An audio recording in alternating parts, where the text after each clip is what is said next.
हर हर महादेव दोस्तों आज मैं आपको बताने जा रहा हूँ केदारनाथ धाम की यात्रा आप कम से कम कितने पैसों में पूरा कर सकते हो। ब्लॉग काफ़ी इन्फॉर्मेटिव होने वाला है, तो ब्लॉग को पूरा एंड तक ज़रूर देखिएगा।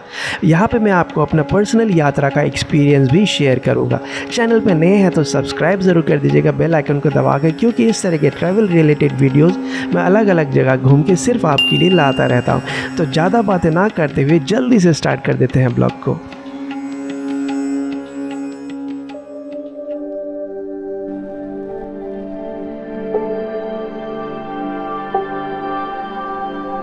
तो पहले जान लेते हैं हाउ टू रीच केदारनाथ, मतलब हमें केदारनाथ कैसे पहुंचना है और वहां तक पहुंचने के लिए हमारा कितना खर्चा आएगा। केदारनाथ पहुंचने के लिए आपको पहले आना पड़ेगा हरिद्वार, जो कि सबसे बेस्ट लोकेशन है। वैसे तो आप ऋषिकेश तक भी आ सकते हैं, लेकिन हरिद्वार से बस और टैक्सी आसानी से मिल जाती है। हरिद्वार स्टेशन पे उतर के आप बजट फ्रेंडली होटल आसपास कोई चेक कर सकते हैं। मैंने स्टे किया था होटल मानसरोवर इंटरनेशनल, जो कि मुझे 1000 रुपये का पड़ा था। अगर आप वहाँ पे स्टे करना चाहते हैं तो नंबर आपको डिस्क्रिप्शन बॉक्स में मिल जाएगा। होटल में रिलैक्स करके आप इवनिंग को गंगा आरती देखने के लिए जा सकते हैं हर की पौड़ी। मेरे होटल से बिल्कुल पास में ही था, सिर्फ 5 मिनट का वॉकिंग डिस्टेंस था। तो इवनिंग को गंगा आरती देखने के बाद हम रिलैक्स करेंगे, क्योंकि हमारा नेक्स्ट डे काफ़ी लंबा होने वाला है सफ़र, क्योंकि हम जाएंगे हरिद्वार से सोनप्रयाग तक, जो कि है 8 घंटे का लंबा सफ़र। चारधाम यात्रा के लिए सबसे ज़रूरी है रजिस्ट्रेशन, जो कि कंपलसरी है। वो आप घर बैठे आराम से कर सकते हो। कैसे कर सकते हो उसका लिंक मैंने डिस्क्रिप्शन बॉक्स में दे दिया है। एक डेडिकेटेड वीडियो मैंने ऑलरेडी बना रखा है, तो उसको चेक करके आप घर बैठे रजिस्ट्रेशन कर सकते हो। उसके बाद बारी आती है पैकिंग की। तो पैकिंग में कुछ चीज़ें बहुत ज़रूरी है, जैसे रेनकोट हो गया, गर्म जैकेट हो गया, अच्छे जूते हो गए। तो ऐसे कुछ चीज़ें आपको ज़रूर से पैक करना है। उसके लिए भी एक डेडिकेटेड वीडियो मैंने ऑलरेडी बना रखा है, लिंक आपको डिस्क्रिप्शन बॉक्स में मिल जाएगा। हरिद्वार से सोनप्रयाग जाने के लिए आपके पास 2 ऑप्शन है। पहला है बस का और दूसरा है टैक्सी का। अगर आप बजट फ्रेंडली ट्रिप कर रहे हो और कम खर्चे में अपना ट्रिप ख़त्म करना चाहते हो तो आप बस में सफ़र कर सकते हो। बस का किराया पड़ेगा 600 रुपये पर पर्सन, और सुबह 4 बजे से 10 बजे तक दिन के आपको आराम से बस मिल जाएगा हरिद्वार बस स्टैंड से। और अगर आप टैक्सी में जाना चाहते हो तो टैक्सी आपसे चार्ज करेंगे 800 से 1200 रुपये शेयरिंग बेसिस में, और अगर आप फुल टैक्सी लेते हो तो 5 से 6000 तक वो चार्ज कर सकते हैं। अगर आप पीक सीजन में जाते हो तो रेट्स थोड़े से अप एंड डाउन हो सकते हैं, तो उसका ध्यान रखिएगा आप। टैक्सी ड्राइवर का नंबर मैंने डिस्क्रिप्शन बॉक्स में दे दिया है, तो आप इनसे डायरेक्टली बात कर सकते हैं। दलालों से बात मत कीजिए, क्योंकि वो ऊपर के 200-300 रुपये आराम से खा जाते हैं आपसे। हरिद्वार से सोनप्रयाग पहुँचते पहुँचते आपको 8 से 9 घंटे लगेंगे। उसमें आप थोड़ा बहुत थक जाओगे, लेकिन रास्ता अच्छा है, हाईवे अच्छा है, तो बस 80-90 की स्पीड में आराम से भगा के ले जाती है। और बीच में आपको खाने के लिए रुकेंगे बस, तो वहाँ पे आप रुक के अपना खाना खा सकते हो। वहीं पे आपको दर्शन होंगे देवप्रयाग के, जहाँ पे भागीरथी नदी और अलकानंदा नदी मिलके गंगा में मिल जाती है। तो सोनप्रयाग पहुँचते पहुँचते आपको शाम हो जाएगा, और वहाँ पे आपको शेयरिंग टैक्सी मिलेगा ब्रिज क्रॉस करते ही। शेयरिंग टैक्सी आपको गौरीकुंड ड्रॉप करेंगी और उसके लिए आपको चार्ज करेंगे 50 रुपये पर पर्सन।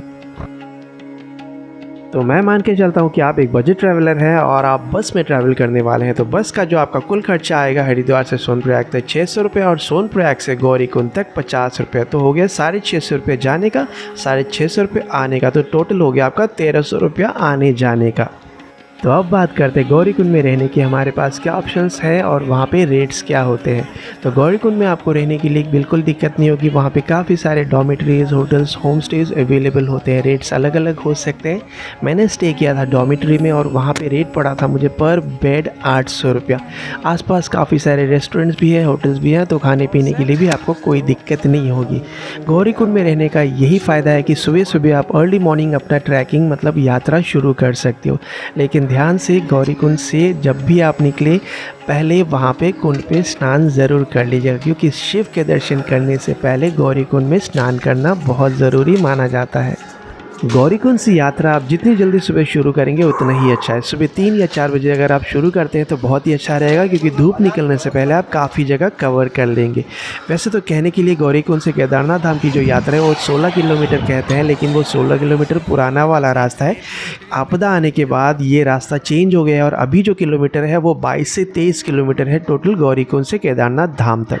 तो अब बात करते हैं खाने पीने में आपका कितना खर्चा आ सकता है। तो हरिद्वार में मान के चलिए आपका 400 रुपये तक खर्चा आ सकता है खाने पीने के लिए। फिर हरिद्वार से सोनप्रयाग जाते टाइम 300 और आते टाइम 300 रुपये का लगभग खर्चा पड़ सकता है। गौरीकुंड में डिनर करने के लिए मान के चलिए 200 रुपये तक आपका खर्चा हो सकता है। फिर यात्रा के दौरान दोनों साइड में 200 + 200 400 रुपये का खर्चा आ सकता है। तो कुल मिला के मान के चलिए लगभग 1600 रुपये का आपका दोनों साइड का आने जाने का खर्चा हो सकता है खाने पीने के लिए।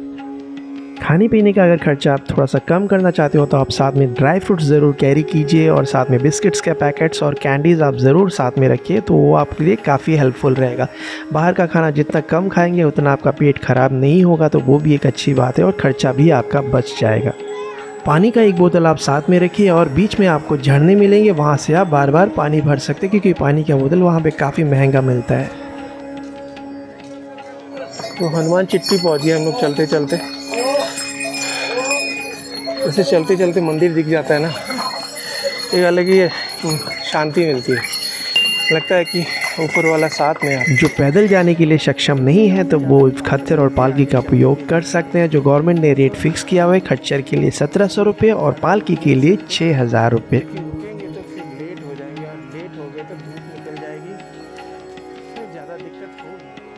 रामबाड़ा तक आपका यात्रा इतना कठिन नहीं रहेगा, लेकिन जैसे ही आप रामबाड़ा क्रॉस करोगे तो आपका यात्रा थोड़ा सा कठिन हो जाएगा क्योंकि उसके बाद जो चढ़ाई है वो खड़ी चढ़ाई आपको मिलने वाली है। जो पहला रास्ता था वो यहाँ से सीधा था, ये अगर देख पा रहे हो तो ये सीधा रास्ता केदारनाथ धाम के लिए जाता था।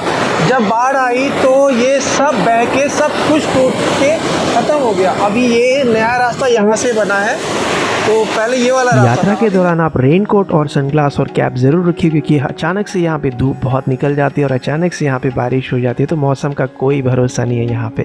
तो 8-9 घंटे की यात्रा करके आप लगभग 4 से 5 बजे तक आप केदारनाथ धाम पहुँच जाओगे। जैसे आप वहाँ पहुँच जाते हो तो टेंट पे जाके आपको सोना नहीं है, सो जाओगे तो आपको बुखार पड़ने के मैक्सिमम चांसेस रहते हैं। तो वहाँ जाके आपको थोड़ा सा रेस्ट करना है, फिर आप जाके इवनिंग को आरती देखने जा सकते हो केदारनाथ धाम पे, और वहाँ पे आप चाहो तो इवनिंग को दर्शन भी कर सकते हो क्योंकि इवनिंग में लाइन कम होती है।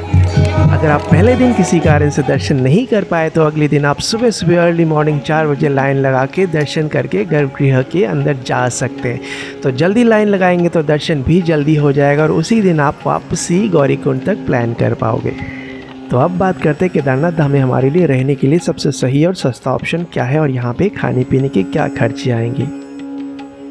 केदारनाथ धाम में रहने के लिए सबसे सही और सस्ता ऑप्शन है हिमलोक टेंट कॉलोनी।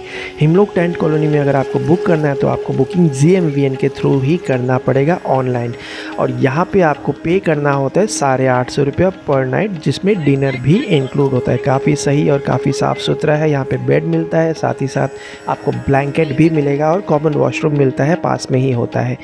तो हिमलोक टेंट कॉलोनी सबसे सही और सस्ता ऑप्शन आपके लिए हो सकता है।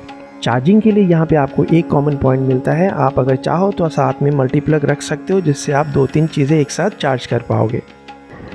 तो अब बात करते हैं पूरा यात्रा आपका कितने खर्चे में कंप्लीट हो सकता है। तो ये मैंने कुछ हिसाब निकाल के रखा है, इसको आप पॉज करके या स्क्रीनशॉट लेके देख सकते हैं। तो अगर आप बजट में ट्रैवल करते हैं तो लगभग आपका इतना ही खर्चा आएगा। 200-400 रुपये मैंने एक्स्ट्रा ही रखा हुआ है, तब भी आप मान के चलिए 6000 के आसपास आपका पूरा यात्रा कंप्लीट हो जाएगा अगर आप बजट में ट्रैवल करते हो तो अगर आप पीक सीज़न में जाते हो जैसे मई या जून में जाते हो तो 200-400 रुपये ऊपर नीचे हो सकते हैं। और जहाँ तक प्रसाद की बात है, प्रसाद अपने ऊपर है। प्रसाद का वहाँ पे पैकेट 200, 400, 600, 1000 अलग अलग तरह के आते हैं, जो आपकी भक्ति के हिसाब से अपना प्रसाद वहाँ पे चढ़ा सकते हो।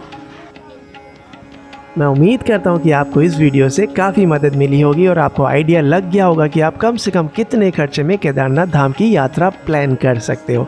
तो अगर वीडियो अच्छा लगा तो एक लाइक ज़रूर कर दीजिएगा क्योंकि आपका एक लाइक मुझे बहुत मोटिवेट करता है अगली वीडियो बनाने के लिए।